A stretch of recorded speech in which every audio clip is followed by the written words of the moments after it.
Okay, my name is Ben Lieberman. I'm here with Stan Korjaleski, and we are going to be doing a series of videos for you guys that kind of breaks down a handful of the more common objections that we get in the presentation. A lot of you guys probably just came from watching the presentation video, so we're going to show you a couple basic things on how to get through some of the more common things that we see in the house. From just watching the presentation, understand that the power questions and the way the presentation is done is designed in a lot of ways to eliminate some of the more common objections that we get before they even come out of the customer's mouth. But some of these are going to be unavoidable, and not every customer is going to buy. So we're going to kind of show you some ways to get through everything, but just understand also that not every stop is going to be the sale. So that being said, the best way to prepare for the presentations and to get better at your business is to go over each presentation with your manager, either by phone after the presentation is over, or probably more beneficial for you personally would be if you can record your presentation so we can hear exactly what it is going on inside that home. So with that being said, we're going to start with the number one objection that we get asked about the most often, which is, what do you say when a customer tells you, I want to think about it?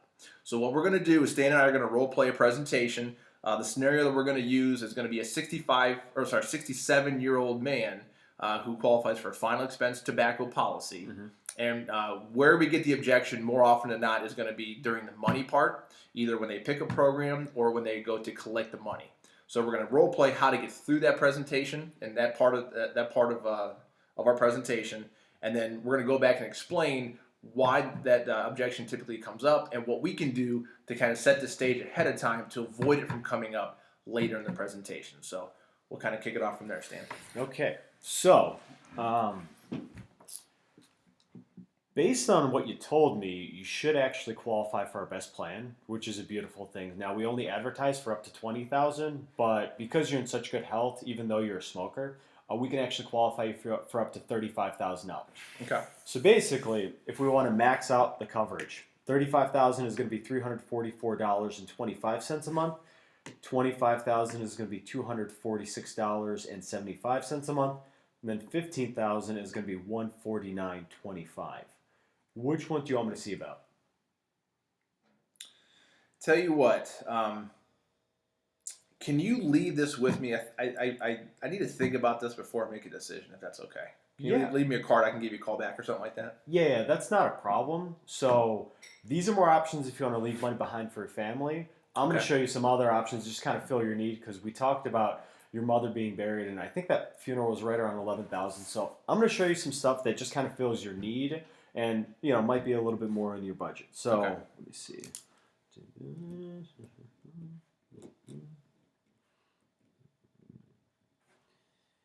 Okay, so what we have here. Okay, so if you want to do $12,000, that's going to be $120 even a month. If you want to do $10,000, it's going to be $100.50 a month. And then if you want to do $8,000, it's going to be $81 even a month. Which one do you want me to see if you can qualify for? Actually, I think this one right here is going to be right in line with what I need. Okay, great. Who's your beneficiary? I'm going to have it leave to my son. Okay, great. What's his name? His name is Tom. Tom. Last name? Stevens.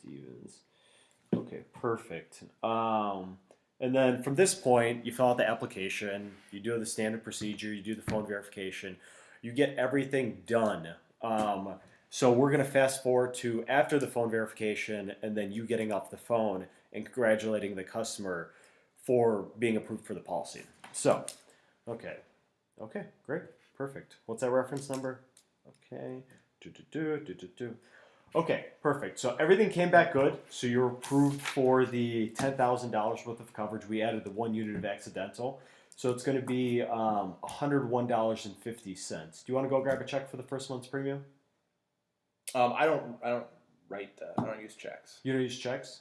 Okay. Whatever account you want to use. That's not. Who do you bank with? I use KeyBank. Oh, okay, great. Do you want to just grab a bank statement for me, real quick? Sure, I can do that. Okay. So. So here's your bank statement. Okay.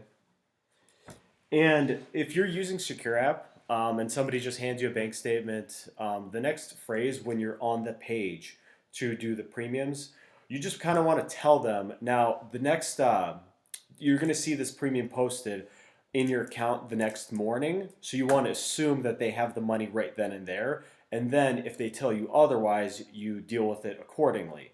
But you want to assume that they have the money right then and there, because especially if they just gave you the bank account information, you'd rather ask for forgiveness than permission. So, all right, so you're going to see the next payment posted on your account in the morning. When do you want the future premiums taken out? You can pick whatever day, 1st through the 30th, or 1st through the 28th.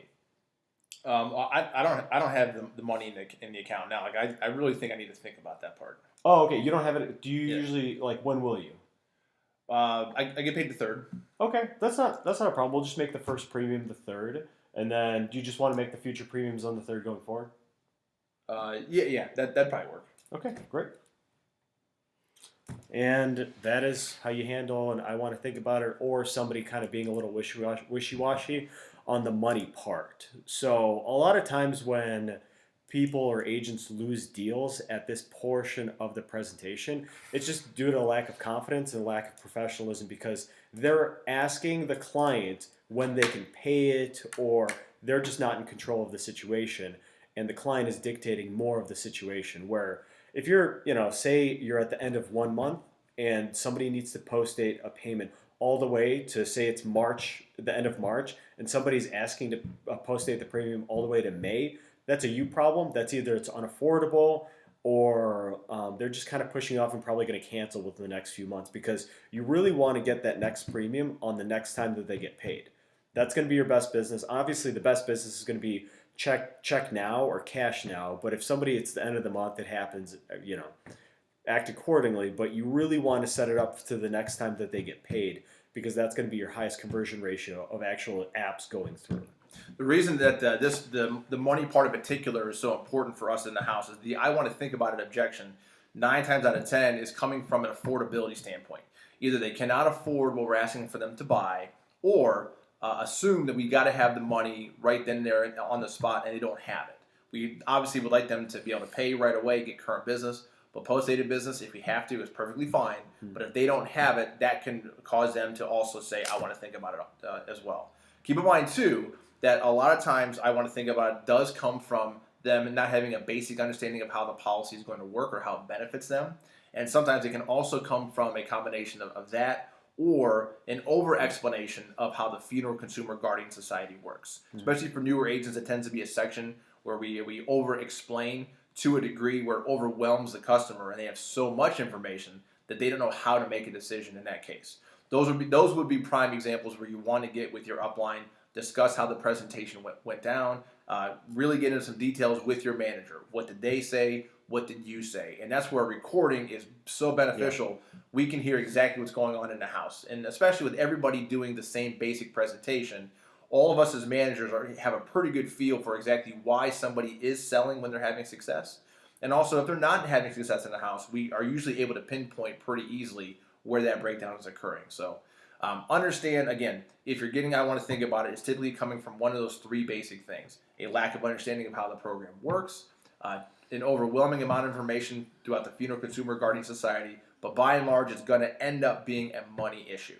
So really dig into the process on how you explain the 3 rates, how you pull it back if it is too expensive, and how you still move forward if they're getting an objection because they don't have the money right now.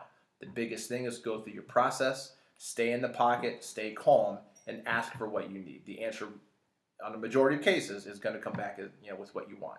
Hope that helps. If you have any questions for us, always chime in on one of our conference calls, utilize GroupMe, or you can call us anytime. We hope this